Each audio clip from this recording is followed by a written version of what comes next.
Knowledge హబ్గా AP తయారవుతుందని CM Chandrababu అన్నారు. IT, knowledge ఎకనామీలో యువత సమర్థులుగా మారుతున్నారని చెప్పారు.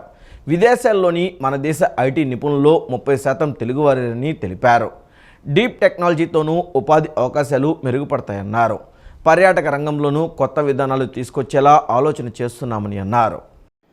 విశాఖపట్నంలో నిర్వహించిన డీప్ టెక్ ఇన్నోవేషన్ కాంక్లేవ్కు సీఎం చంద్రబాబు ముఖ్య అతిథిగా హాజరయ్యారు. కాంక్లేవ్లో ఏర్పాటు చేసిన ఎగ్జిబిషన్ను తిలకించారు. అనంతరం జరిగిన సభలో సీఎం చంద్రబాబు మాట్లాడుతూ, ప్రస్తుతం ప్రపంచంలో ఎక్కడైనా సాంకేతికతపైనే చర్చ జరుగుతోందని, దీంతో అనేక నూతన మార్పులు వస్తున్నాయన్నారు.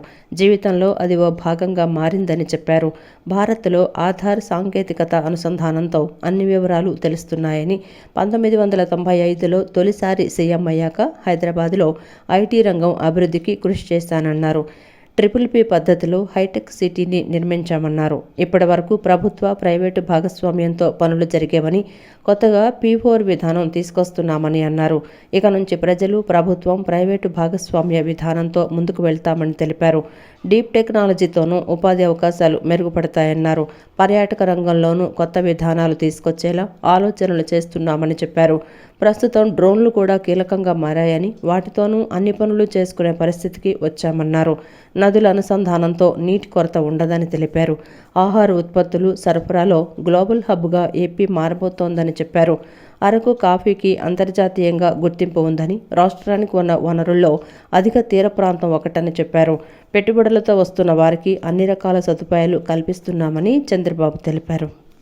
If all of us, I want to make Andhra Pradesh is a knowledge hub. Because of all these things, historical information we are having on cloud, artificial intelligence is mature, real-time information you can collect real-time with various devices.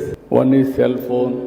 You can go to the field, you can check there is a pest. Immediately one SMS message or one WhatsApp message, drone will come, it will detect pest exactly and application of pesticides with precision. These are all happening today. Night times you have to program drone, you may not do it. So we are having CCTV camera, it is watching continuously, information is coming. So surveillance automatically we can do. Then drone at any time, we can send any remote area, not one use case, any use cases, number of use cases, even medicines, transportation or analytics or real-time application. All these things you can do it. IoT is medical devices are coming today. I am seeing not one application. One is preventive health, one is monitoring health, one is whenever there is a need, at that time you can go for cure. With all these combinations, you can reduce medical cost drastically. These are all various advantages we are having. So, Government of Andhra Pradesh also thinking very seriously.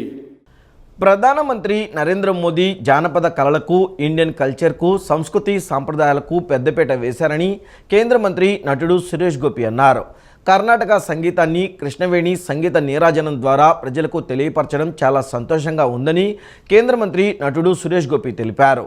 Annamacharya, Tyagaraju, Ramadasu లాంటి వ్యక్తులు ఈ గడ్డ మీద పుట్టారన్నారు.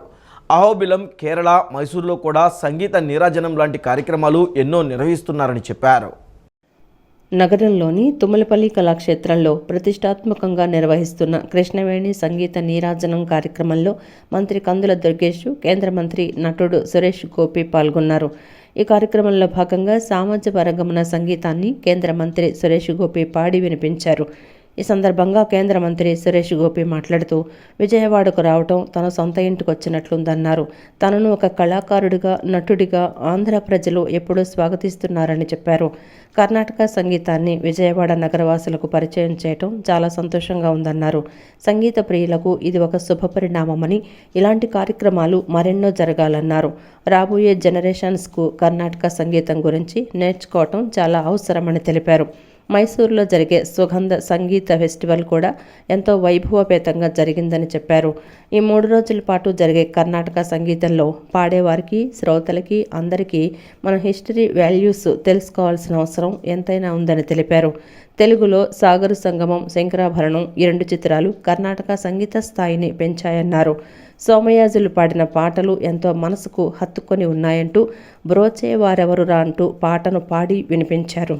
Here at Krishnaveni Sangeeta Neerajanam, we shift our focus to the unparalleled contributions of the Telugu language and Sahityam to Carnatic music and contributions of great saint composers like Annamacharya, Ramadasa, Tyagaraja, Shyama Shastrigal and many more in that fray. The beauty of these festivals lies in their ability to highlight the regional nuances that have collectively nurtured the growth of this great classical art from the world over. My desire is that we take this initiative to other southern states that have significantly contributed to the evolution of Carnatic music. For instance, the invaluable contributions of the Travancore royalty in Kerala, especially Swati Tirunal, who composed some of the most exquisite Carnatic kritis in Sanskrit and also in Manipravalam, which is a very distinct feature when it comes to Carnatic music, could be the theme for a similar festival in Kerala. These two films have to be remembered. We have to be reminded of these two films which have contributed to stepping up the taste for Carnatic music. Adila Brocheva in Shankarabharanam starts off on a comic note, where the chief comedian in that film starts a song like this, and then Somayajaluji just walks into the frame and stops him, saying, "This is not the way. You are insulting Carnatic music." That was also a lesson to youngsters like us. I think the song starts like this. Broche varevarura nenu vinna raguvara nannu broche varevarura nenu vinna raguvara nanu బ్రోచేవా రే వరురా.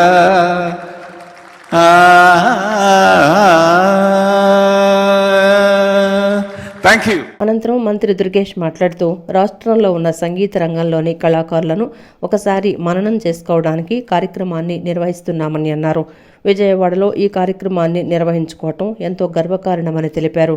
సంగీత నీరాజనం అంటే సంగీతానికి పునరంకితం అవ్వడం అన్నారు. NDA ప్రభుత్వంలోనే కళాకారులకు గుర్తింపు సాధ్యమన్నారు. సురేష్ గోపి అద్భుతమైన నటుడని, అంతేకాకుండా ఆయన కేంద్ర మంత్రి కావటం మన అదృష్టమన్నారు. ఉప ముఖ్యమంత్రి పవన్ కళ్యాణ్ లాంటి వ్యక్తులు రాష్ట్రంలో ఉండబట్టే కళలు ఇంకా అంతరించిపోకుండా ఉన్నాయన్నారు. ఇది రెండవ కార్యక్రమం అయినప్పటికీ కూడా ఇవాళ కృష్ణవేణి సంగీత నీరాజనం అనేటువంటి ఒక అద్భుతమైనటువంటి పదప్రయోగంతో రాష్ట్రంలో ఉన్నటువంటి, ఆ మాటకొస్తే దేశంలో ఉన్నటువంటి మొత్తం ఏ రకమైనటువంటి సంగీతం ఉందో, అది హిందుస్థానీ సంగీతం కానివ్వండి, ఇటు మన కర్ణాటక సంగీతం కానివ్వండి, ఈ రెండు సంగీతాల మేళవింపుగా, అందులోనూ ఎవరైతే ఇందులో లబ్ధ ప్రతిష్ఠులైనటువంటి వ్యక్తులున్నారో వారిని ఒకసారి మననం చేసుకోవటం, దాంతోపాటు సంగీతానికి సంబంధించినటువంటి ఈ ప్రపంచాన్ని మరొక్క మారు మనందరం కూడా ఆ సంగీతానికి పునరంకితం అవుతాం అనేటువంటి మాటతోటి ఈ కార్యక్రమాన్ని నిర్వహించడం అనేది చాలా ముదావహం. దానికి ముఖ్యంగా విజయవాడ లాంటి ఒక కేంద్రాన్ని వేదికగా చేసుకుని ఈ కార్యక్రమాన్ని నిర్వహించడం అనేది మనందరికీ కూడా గర్వకారణం అనేటువంటి మాటని ఈ సందర్భంగా తెలియజేస్తున్నాను. రాష్ట్రంలో అంబేద్కర్ ఆశయాలను తూచా తప్పకుండా అమలు చేస్తున్న పార్టీ టీడీపీ అని జలవనరుల శాఖ మంత్రి నిమ్మల రామానాయుడు అన్నారు. దేశంలో మొదటిసారిగా దళిత వ్యక్తి జీఎంసీ బాలయోగిని లోక్సభ స్పీకర్గా, ప్రతిభా భారతిని శాసనసభ స్పీకర్గా చేసిన ఘనత టీడీపీదేనని చెప్పుకొచ్చారు. దళితులకు పార్లమెంట్లో, అసెంబ్లీలో ఉన్నత పదవులు ఇచ్చింది టీడీపీని అని గుర్తు చేశారు. కూటమి ప్రభుత్వం ప్రజలకు ఎప్పుడూ అండగా ఉంటుందని మంత్రి నిమ్మల రామానాయుడు స్పష్టం చేశారు. రాజ్యాంగ నిర్మాత డాక్టర్ బిఆర్ అంబేద్కర్ వర్ధంతి సందర్భంగా విజయవాడ ప్రభుత్వ ఆసుపత్రిలో ఇరిగేషన్ మంత్రి నిమ్మల రామానాయుడు రక్తదానం చేశారు. తన తండ్రి పేరు మీద ధర్మారావు ఫౌండేషన్ను ఏర్పాటు చేసి పాలకొల్లులో 101 సార్లు రక్తదాన శిబిరాన్ని ఏర్పాటు చేశామన్నారు. తాను 24 సార్లు రక్తదానం చేశానని చెప్పారు. అంబేద్కర్ వర్ధంతి సందర్భంగా ప్రతి ఏటా కార్యక్రమం నిర్వహిస్తున్నామని తెలిపారు. ఉమ్మడి ఆంధ్రప్రదేశ్ రాష్ట్ర చీఫ్ సెక్రటరీగా దళిత బిడ్డ కాకి మాధవరావును ఎస్సీ కమిషన్ను ఏర్పాటు చేసి జస్టిస్ పున్నయ్యను నియమించడం ద్వారా అంబేద్కర్ స్ఫూర్తితో నాడు చంద్రబాబు పనిచేశారని వెల్లడించారు. నేషనల్ ఫ్రంట్ చైర్మన్గా ఎన్టీఆర్ ఉండగానే అంబేద్కర్కు భారతరత్న ఇచ్చి గౌరవించారన్నారు. గత తెలుగుదేశం హయాంలో ఎస్సీ సప్లాన్ను సమర్థవంతంగా అమలు చేస్తే గత వైసీపీ పాలనలో ఎస్సీ సప్లాన్ నిధులను కూడా దారి మళ్లించారని మండిపడ్డారు. నా ఎస్సీ, నా బీసీ, నా ఎస్టీ అంటూ 27 దళిత స్కీమ్స్ను రద్దు చేసి దళితులకు మాజీ సీఎం వైఎస్ జగన్మోహన్ రెడ్డి వెన్నుపోటు పొడిచారన్నారు. ఒక దళిత వ్యక్తిని వైసీపీ ఎమ్మెల్సీ చంపేసి ఇంటికి డోర్ డెలివరీ చేస్తే అతనికి సన్మానం చేసిన ఘనుడు జగన్ అంటూ తీవ్రస్థాయిలో విరుచుకుపడ్డారు. గత 5 ఏళ్లలో దళిత స్కీములను జగన్ రద్దు చేశారని మండిపడ్డారు. దళితుల ద్రోహి వైఎస్ జగన్ అంటూ వ్యాఖ్యలు చేశారు. దళితులకు పార్లమెంట్లో, అసెంబ్లీలో ఉన్నత పదవులు ఇచ్చింది టీడీపీనేనని గుర్తు చేశారు. ప్రజల ఆశీస్సులతో ప్రజాప్రభుత్వం ఏర్పాటైందన్నారు. ప్లాన్ నిధుల్ని పక్కదోవ పట్టించి దారి మళ్లించాడని అంటే దళితులకి ఎంత ద్రోహం, ఎంత దగ జగన్మోహన్ రెడ్డి చేశాడో అది ఒక నిదర్శనం. ఆ రోజు మనం చూసాం, ఒక దళిత బిడ్డను అత్యంత కిరాతకంగా హత్య చేసి మరి డోర్ డెలివరీ చేసినటువంటి వైఎస్ఆర్సీపీ ఎమ్మెల్సీకి ఆ రోజు జగన్మోహన్ రెడ్డి ఏ రకంగా సన్మానాలు, సత్కారాలు కూడా ఆ రోజు చేశాడో మనందరం కూడా చూసినటువంటి పరిస్థితి. ఆ రోజు 5 సంవత్సరాల పాలనలో దళితులకి సంక్షేమ అభివృద్ధి చేయకపోవడం అటుంచి 27 దళిత స్కీముల్ని గత 5 సంవత్సరాల్లో పాలనలో రద్దు చేసినటువంటి దళిత ద్రోహి జగన్మోహన్ రెడ్డి. అందుకే మళ్ళీ ఈరోజు ఆ యొక్క దళితులు, బీసీలు అన్ని వర్గాల అభిమానంతో ఈరోజు మళ్ళీ ఆంధ్రప్రదేశ్ రాష్ట్రంలో ప్రభుత్వం ఏర్పడింది. ఖచ్చితంగా తెలుగుదేశం, జనసేన, బీజేపీ ఎన్డీఏ ప్రభుత్వం రాబోయేటువంటి రోజుల్లో ఆ దళితుల సంక్షేమానికి, దళితుల అభివృద్ధికి కట్టుబడి పనిచేస్తామని చెప్పి మీ ద్వారా అందరికీ కూడా మరి తెలియజేసుకుంటాం. మన దేశానికి ప్రపంచంలోని ఒక గొప్ప రాజ్యాంగాన్ని అందించిన ఘనత బిఆర్ అంబేద్కర్కే దక్కుతుందని ఉపసభాపతి రఘురామకృష్ణంరాజు పేర్కొన్నారు. నేడు దేశమంతా అంబేద్కర్ సేవలను కొనియాడుతోందని, ఆయన ఆశయాలను ముందుకు తీసుకువెళ్లేందుకు ప్రతి ఒక్కరూ కృషి చేయాల్సిన అవసరం ఉందని చెప్పారు.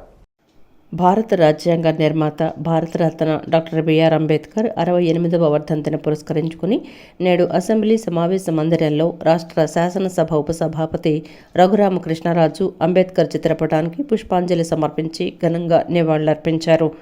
ఈ సందర్భంగా ఆయన మాట్లాడుతూ రాజ్యాంగ నిర్మాణ కమిటీకి అధ్యక్షునిగా అంబేద్కర్ అందరికీ ఆమోదయోగ్యమైన రీతిలో రాజ్యాంగాన్ని రచించడంలో కీలక పాత్ర పోషించారని అన్నారు. ఆనాడు సమాజంలోని పలు కులాల వెనుకబాటుతనాన్ని గుర్తించి త్వరితగతిన ఆయా కులాల వెనుకబాటుతనాన్ని రూపుమాపేందుకు రాజ్యాంగాల్లో ప్రత్యేకంగా రిజర్వేషన్లను పొందుపరిచారని అన్నారు. మన దేశానికి ప్రపంచంలోనే ఒక గొప్ప రాజ్యాంగాన్ని అందించిన ఘనత అంబేద్కర్కే దక్కుతుందని ఉపసభాపతి పేర్కొన్నారు. నేడు దేశమంతా అంబేద్కర్ సేవలను కొనియాడుతోందని, ఆయన ఆశయాలను ముందుకు తీసుకువెళ్లేందుకు ప్రతి ఒక్కరూ కృషి చేయాల్సిన అవసరం ఉందని చెప్పారు. అంబేద్కర్ సేవలకు గుర్తుగా మన రాష్ట్రంలో ఒక జిల్లా పేరును అంబేద్కర్ కోనసీమ జిల్లాగా నామకరణం చేయడం జరిగిందని ఉపసభాపతి రఘురామకృష్ణరాజు తెలిపారు. ఈ కార్యక్రమంలో assembly secretary general yes Prasanna Kumar Ambedkar చిత్రపటానికి పుష్పాంజలి ఘటించి నివాళులర్పించారు. రాజ్యాంగ నిర్మాత డాక్టర్ బిఆర్ అంబేద్కర్ ఆశయ సాధన కోసం కూటమి ప్రభుత్వం పనిచేస్తుందని విజయవాడ సెంట్రల్ ఎమ్మెల్యే బోండా ఉమామహేశ్వరరావు అన్నారు. దళిత, బడుగు, బలహీన, మైనారిటీ వర్గాల కోసం రాజ్యాంగాన్ని రచించారు. ఆ రాజ్యాంగాన్ని సంపూర్ణంగా అమలు చేసేందుకు కూటమి ప్రభుత్వం చిత్తశుద్ధితో పనిచేస్తుందన్నారు. నగరంలోని సాంబమూర్తి రోడ్డు వద్ద 27వ భారత రాజ్యాంగ నిర్మాత, ప్రపంచ మేధావి డాక్టర్ బిఆర్ అంబేద్కర్ 68వ వర్ధంతి కార్యక్రమాన్ని నిర్వహించారు. ఈ కార్యక్రమానికి ముఖ్య అతిథిగా సెంట్రల్ ఎమ్మెల్యే బోండా ఉమామహేశ్వరరావు పాల్గొన్నారు. అంబేద్కర్ విగ్రహానికి పూలమాలలు వేసి నివాళులర్పించారు.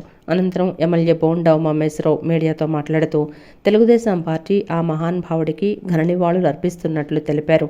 వాడవాడల అంబేద్కర్ ఆశయాలు ప్రజల్లోకి తీసుకువెళ్తామని తెలిపారు. దళిత, బలహీన, మైనార్టీ వర్గాల కోసం రాజ్యాంగాన్ని రచించారని, ఆ రాజ్యాంగాన్ని సంపూర్ణంగా అమలు చేసేందుకు కూటమి ప్రభుత్వం చిత్తశుద్ధితో ఉందన్నారు. అంబేద్కర్ చెప్పిన విధంగా ప్రతి ఒక్కరికి గృహాలు ఇవ్వాలని, గౌరవప్రదమైన జీవితం ఉండే విధంగా ప్రభుత్వం కృషి చేస్తోందన్నారు. అంబేద్కర్ ఆశయ సాధన కోసం కూటమి ప్రభుత్వం పనిచేస్తోందన్నారు. సంక్షేమ పథకాలు ఇంటి వద్దకే అమలు చేయటం జరుగుతోందన్నారు. 200 రూపాయలు ఉన్న పింఛన్ 4,000 రూపాయలకు పెంచడం, దివ్యాంగులకు 3,000, 6,000 రూపాయలు పింఛన్ పెంచడం, 3 గ్యాస్ సిలిండర్లు, మెగా డిఎస్సి, అన్నా క్యాంటీన్ ఎన్నో కార్యక్రమాలు అమలు చేస్తున్నామని చెప్పారు. అంబేద్కర్ స్ఫూర్తితో భవిష్యత్తులో అనేక సంక్షేమ పథకాలు తీసుకొచ్చి పేద వర్గాలకు అండగా ఉంటామని తెలిపారు. బిఆర్ అంబేద్కర్ రాజ్యాంగాన్ని తీసుకొచ్చి పేద ధనికులకు సమాన హక్కులు కల్పించారని తెలిపారు. తీసుకొచ్చి పేద వర్గాలకి అండగా ఉండి ఏ రాజ్యాంగం బిఆర్ అంబేద్కర్ గారు పేద దళిత వర్గాలకి సమాన హక్కులు కల్పించారో ధనికులతో పాటు అందరూ కూడా బాగుండేటట్టుగా ఈ సమాజంలో చేయటం లక్ష్యంగా ఈ ఆంధ్రప్రదేశ్ ప్రభుత్వం పనిచేస్తూ ఉంది. త్వరలోనే బిఆర్ అంబేద్కర్ గారు చెప్పినటువంటి విధంగా ప్రతి ఒక్కరికి గృహాలు ఇవ్వాలి, ప్రతి ఒక్కరికి గౌరవప్రదమైన జీవితం ఉండాలి. ఆ విధంగా కూడా ప్రభుత్వం ముందుకెళ్తూ ఉంది. త్వరలో ఇళ్ళు కార్యక్రమం కానీ అన్నింటిని మొదలు పెట్టబోతూ ఉన్నాం. చదువుకున్న యువతకి ఇప్పటికే మెగా డిఎస్సి ప్రకటించాం. అన్ని రకాలుగా కూడా బిఆర్ అంబేద్కర్ గారి ఆశయాలను ముందుకు తీసుకెళ్తామని తెలియజేసుకుంటూ ఈరోజు 27వ డివిజన్లో డివిజన్ పార్టీ అధ్యక్షుడు నాని కానీ, మా రాష్ట్ర ఎస్ఎస్ఎల్ నాయకుడు జయరాజ్ కానీ, రుక్మిణి కానీ, ఈ డివిజన్ ఇన్ఛార్జి నవనీతం సాంబశివరావు కానీ, వెంకట్రావు కార్యదర్శి కానీ, ఇంక డివిజన్ నాయకులు కానీ ఆ మహానుభావుడికి ఘన నివాళులు అర్పించి ఆ మహానుభావుడి పేరు మీద పళ్ళు కార్యక్రమం పంచడం సంతోషం. అందరినీ కూడా అభినందిస్తూ ఉన్నా. ఈ నియోజకవర్గ శాసనసభ్యుడిగా అంబేద్కర్ గారికి ఘన నివాళులు అర్పిస్తా ఉన్నా.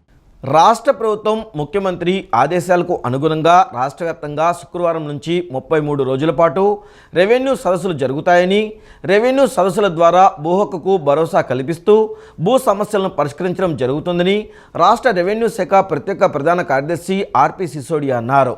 ప్రజల వద్దకే ప్రభుత్వం వెళ్లి సమస్యలను తెలుసుకొని పరిష్కరించే విధంగా రెవెన్యూ సదస్సులు నిర్వహించడం జరుగుతుందన్నారు. కొన్ని సమస్యలు తక్షణమే పరిష్కారం కాకపోవచ్చు, అయినా ప్రత్యేక ప్రణాళికతో వాటి పరిష్కారానికి కృషి చేయడం జరుగుతుందన్నారు.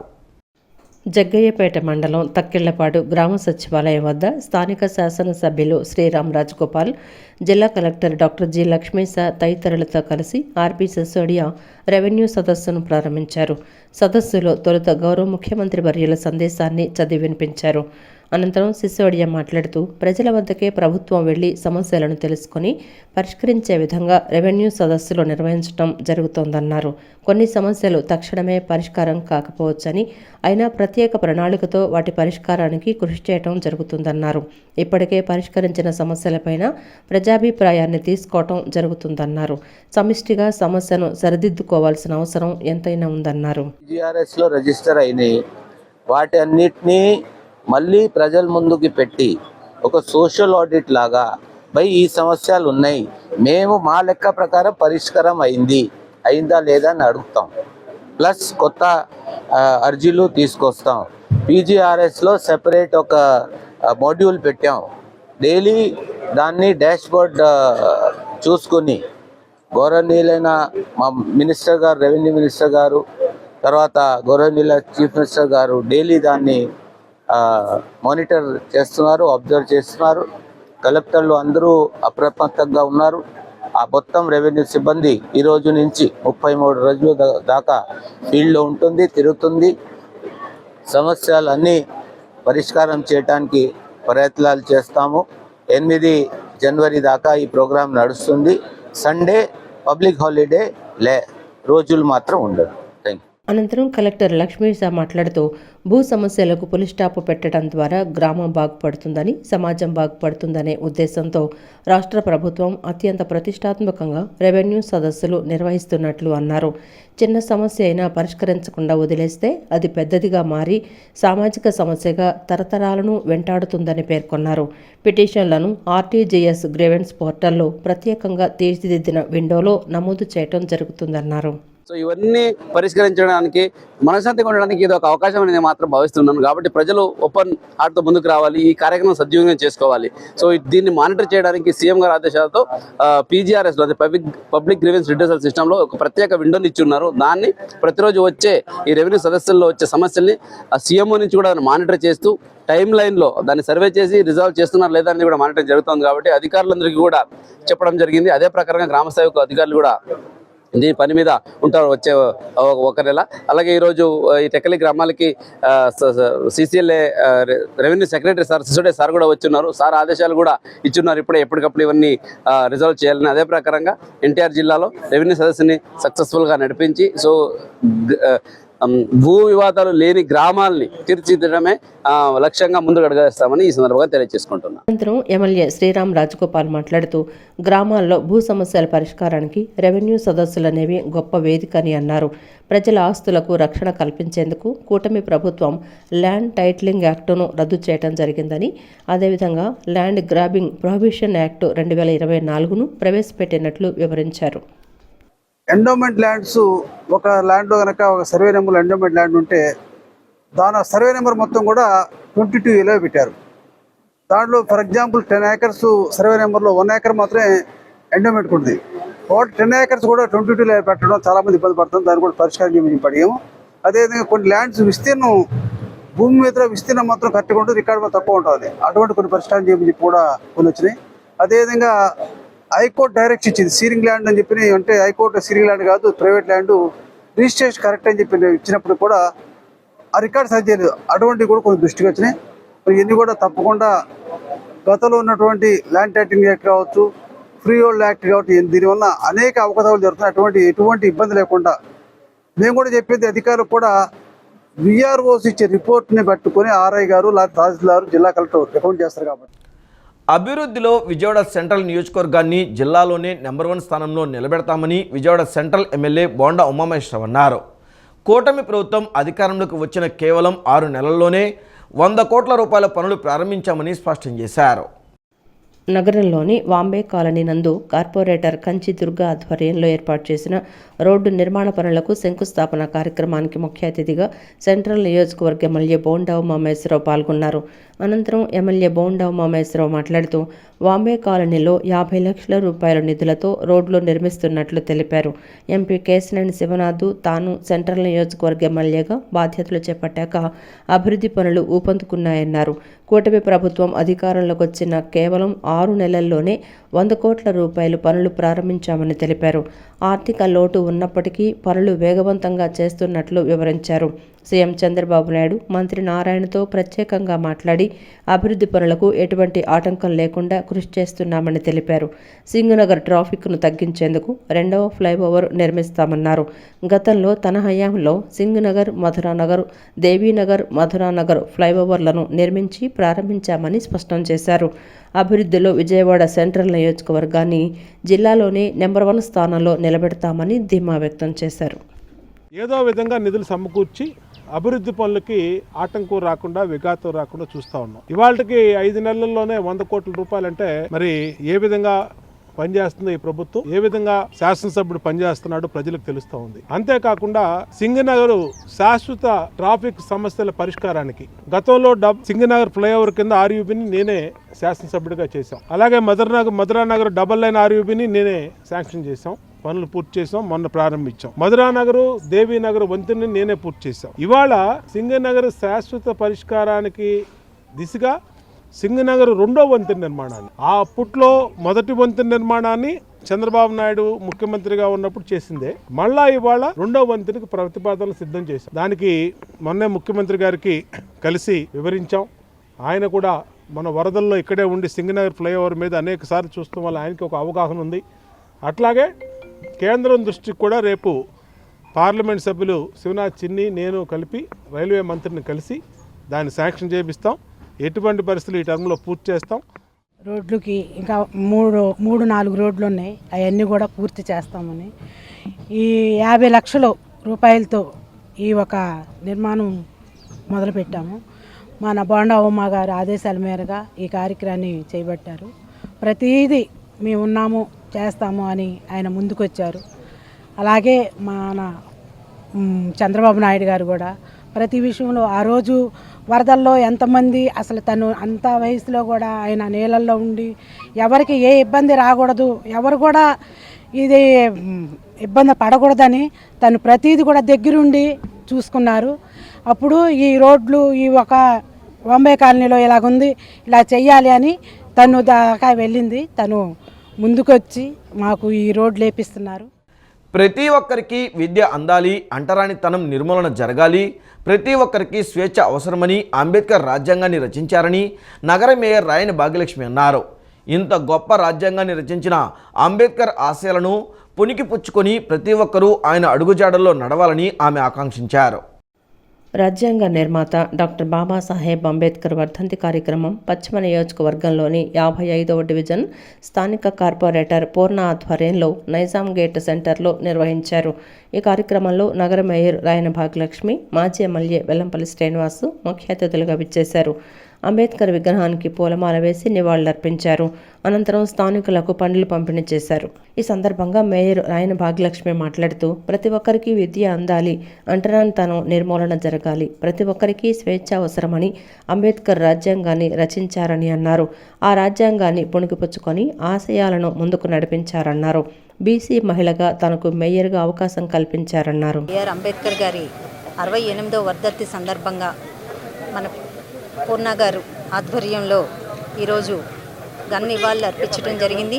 ముఖ్య అతిథిగా మన మాజీ మంత్రివర్యులు, శాసనసభ్యులు మన వెల్లంపల్లి శ్రీనివాసరావు గారు, అలాగే మా కార్పొరేటర్లు, పార్టీ నాయకులు, పెద్దలు అందరూ ఈరోజు ఈ కార్యక్రమానికి రావడం జరిగింది. ఏదైతే మన అంబేద్కర్ గారు రాజ్యాంగాన్ని రచించినారో అలాగే ప్రతి ఒక్కరికి విద్య అందాలి, ప్రతి ఒక్కరికి సమానత్వం ఉండాలి, అలాగే అంటరానితనం నిర్మూలన జరగాలి, అలాగే ప్రతి ఒక్కరికి స్వేచ్ఛ అన్నది చాలా అవసరం అని ఏదైతే రాజ్యాంగాన్ని రచించారో ఆ రాజ్యాంగాన్ని పూర్తిగా పుణికిపుచ్చుకొని జగన్మోహన్ రెడ్డి గారు, అంబేద్కర్ గారి, పూలే గారి ఆశయాలను ముందుకు నడిపించిన వ్యక్తి జగన్మోహన్ రెడ్డి గారు. అనంతరం మాజీ ఎమ్మెల్యే వెల్లంపల్లి శ్రీనివాస్ మాట్లాడుతూ భారతదేశ అభివృద్ధి మనుగడ కోసం బాబాసాహెబ్ అంబేద్కర్ రాజ్యాంగాన్ని రచించారని అన్నారు. దేశంలోని ప్రతి రాష్ట్రంలో రాజ్యాంగాన్ని అమలు చేస్తూ ముందుకు వెళ్తున్నారని తెలిపారు. రాష్ట్రంలో అంబేద్కర్ రాజ్యాంగం కాకుండా రెడ్ బుక్ రాజ్యాంగాన్ని అమలు చేస్తున్నారని, అభివృద్ధి సంక్షేమం లేదని ఆరోపించారు. ఎన్నికల వాగ్దానాలు అమలు చేయలేదన్నారు. అంబేద్కర్ ఆశయాలు ముందుకు తీసుకువెళ్లాలన్న ఆలోచన విధానాన్ని ముందుకు తీసుకువెళ్లాలన్న జగన్మోహన్ రెడ్డితోనే సాధ్యమన్నారు. డాక్టర్ బాబాసాహెబ్ అంబేద్కర్ గారి యొక్క వర్ధంతి కార్యక్రమం విజయవాడ పశ్చిమ నియోజకవర్గంలోని 55 డివిజన్లో స్థానిక కార్పొరేటర్ పూర్ణ గారి ఆధ్వర్యంలో స్థానిక నాయకులందరూ కలిసి కార్యక్రమం చేయడం చాలా సంతోషంగా ఉంది.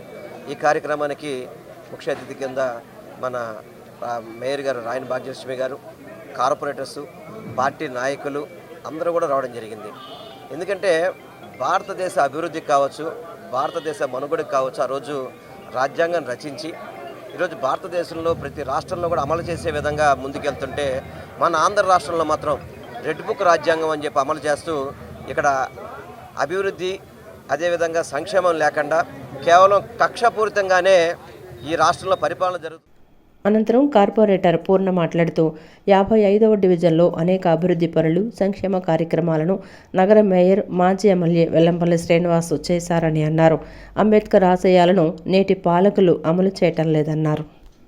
డాక్టర్ బిఆర్ అంబేద్కర్ గారి యొక్క వర్ధంతి కార్యక్రమానికి ఇచ్చేసినటువంటి ముఖ్య అతిథులైనటువంటి మా నగర మేయర్ గారు, అదేవిధంగా వెల్లంపల్లి శ్రీనివాసరావు గారు, అదేవిధంగా మా పార్టీ కార్పొరేటర్లు అందరూ కూడా వారందరికీ కూడా పేరు పేరు ధన్యవాదాలు తెలియజేస్తూ ఈ యొక్క ప్రాంతం ఎస్సీ డివిజన్ 55వ డివిజన్. ఈ యొక్క 55వ డివిజన్లో అనేకమైనటువంటి మంచి పనులు, చాలా సంక్షేమ కార్యక్రమాలు మేయర్ గారు కానీ వెల్లంపల్లి శ్రీనివాసరావు గారు కానీ చక్కగా గతంలో చేశారు. కానీ ఈ రోజున అన్ని అభివృద్ధి కూడా కుంటుపడుతూ వస్తుంది. ప్రభుత్వం ఆదేశాల మేరకు విజయవాడ పశ్చిమ నియోజకవర్గంలో రెవెన్యూ సదస్సులను నిర్వహిస్తున్నట్లు తహసీల్దార్ ఇంతియాజ్ బాషా తెలిపారు. నియోజకవర్గంలో 4 రెవెన్యూ డివిజన్లు ఉన్నాయని 4 చోట్ల వేర్వేరు తేదీలలో సదస్సులు నిర్వహిస్తున్నామని చెప్పారు. విజయవాడ పశ్చిమ నియోజకవర్గం భవానీపురంలో రెవెన్యూ సదస్సు నిర్వహించారు. సదస్సులో పశ్చిమ నియోజకవర్గం తహసీల్దార్ ఇంతియాజ్ బాషా, SERWS అధికారి విద్యాసాగర్ ప్రజల నుంచి అర్జీలు స్వీకరించారు. ఈ సందర్భంగా వారు మాట్లాడుతూ స్థలం సమస్యలు పరిష్కరించుకునేందుకు ఈ కార్యక్రమం నిర్వహిస్తున్నామని చెప్పారు. విజయవాడ పశ్చిమ నియోజకవర్గంలో 4 రెవెన్యూ డివిజన్లు ఉన్నాయని చెప్పారు.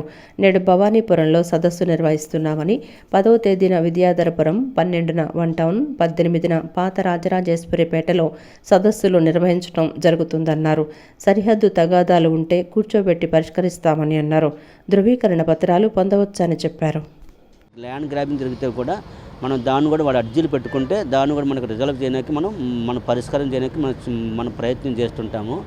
మూడో విషయం ఏంటంటే ఎవరైనా జనరల్ ఇష్యూస్ ఏజెంట్ ఏంటంటే వాళ్ళకైనా క్యాస్ట్ సర్టిఫికేట్ కానీ లేదంటే వేరే ఇతర ఇష్యూస్ ఉంటే కూడా వాళ్ళు ఇక్కడికి వచ్చి చూసుకుంటే, ఎందుకంటే ఈ 1 మంత్ కూడా మేము వాళ్ళకి ఏంటంటే ఫ్రీగా చేసి పెడతాం. ఎందుకంటే వాళ్ళకి ఏంటంటే మామూలుగా వేరే జనానికి వెళ్తే అంటే వాళ్ళకి ఖర్చు అవుతుంది, 60 రూపాయలు ఖర్చు అవుతుంది. ఇక్కడైతే మేము ఫ్రీగా కూడా చేసి పెడతాం. కాబట్టి ఈ 3 విషయాల మీద కూడా మేము ఫోకస్ పెడుతున్నాము.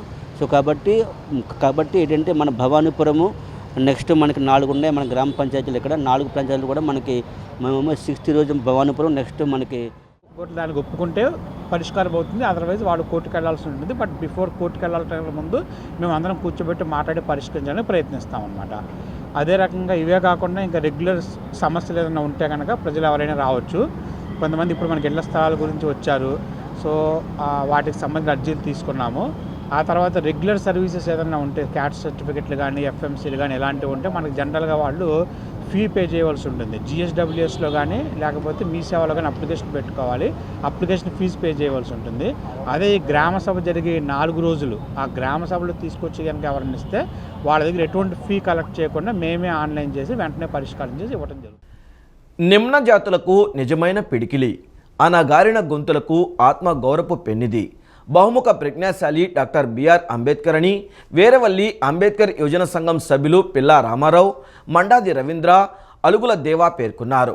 కృష్ణా జిల్లా బాపులపాడు మండలం వేరవల్లి గ్రామంలో అంబేద్కర్ వర్ధంతి కార్యక్రమాలను వాడవాడలా నిర్వహించారు.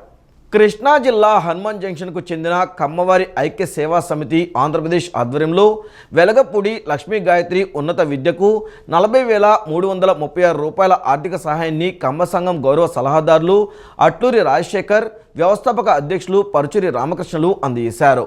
తూర్పుగోదావరి జిల్లా వేమగిరి మండలం ధవళేశ్వరం గ్రామానికి చెందిన వెలగపూడి లక్ష్మీ గాయత్రి తండ్రి late Brahmaji Shri Gosa lights medical అకాడమీలో సీనియర్ ఇంటర్ బైపీసీ చదువుతుంది. మొదటి సంవత్సరం ఏ గ్రేడ్లో ఉత్తీర్ణత సాధించింది. తండ్రి అకాల మరణం, తల్లి డైలీ లేబర్గా పనిచేస్తుంది. ఆర్థిక ఇబ్బందులు ఎదుర్కొంటున్నామని ఆర్థిక సహాయం అందించవలసిందిగా సమితికి విజ్ఞప్తి చేశారు. తక్షణమే స్పందించిన సమితి వ్యవస్థాపక అధ్యక్షులు పరుచూరి రామకృష్ణ 40,336 రూపాయల చెక్కును తల్లి శుభలక్ష్మికి నేడు హనుమాన్ జంక్షన్లో అందచేయడం జరిగింది.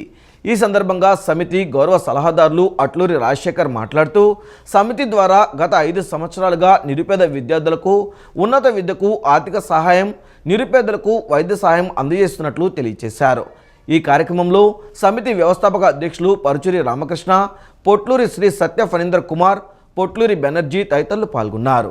40,000 రూపాయల చెక్కును ఆ పాప తల్లికి అందజేయడం జరిగింది. ఇది మన కమ్మవారి ఐక్య సేవా సమితి ఏర్పాటు చేసిన 6 సంవత్సరాల్లో ఈ సేవా కార్యక్రమం 242ది కావడం విశేషం. అలాగే కమ్మవారి ఐక్య సేవా సమితి తరఫున విద్యార్థులకు ఆర్థిక సాయం అందించడంతో పాటు ఆపదలో ఉన్న వారిని ఆదుకోవడంలో కూడా సమితి ఇప్పుడు ముందుంటుంది. పేద రోగులకు అలాగే పేద వృద్ధులకు సాయం అందిస్తుండడంతో పాటు మన వరదలు వచ్చినప్పుడు విజయవాడలో కూడా ఎంతోమందికి ఆర్థిక సాయం, అలాగే స్టీల్ సామాన్లు, వంట పాత్రలు, వంట సామాగ్రి, తర్వాత నిత్యావసర సరుకులు పంపిణీ కూడా చేశాం. రంగయ్యపారపేట గ్రామంలో సుమారు 1 రోజుల పాటు మన సమితి ద్వారా అన్నదానం కూడా చేయడం జరిగింది. వరద బాధితుల సేవలో కూడా ముందుండటంలో మన కమ్మవారి ఐక్య సేవా సమితి ఎల్లప్పుడూ ముందుంటుంది. దీనికి సహకరిస్తున్న సమితి సభ్యులందరికీ కూడా ఈ సందర్భంగా ధన్యవాదాలు తెలియజేస్తున్నాను. ఈ వార్తలు ఇంతటితో సమాప్తం. నమస్కారం.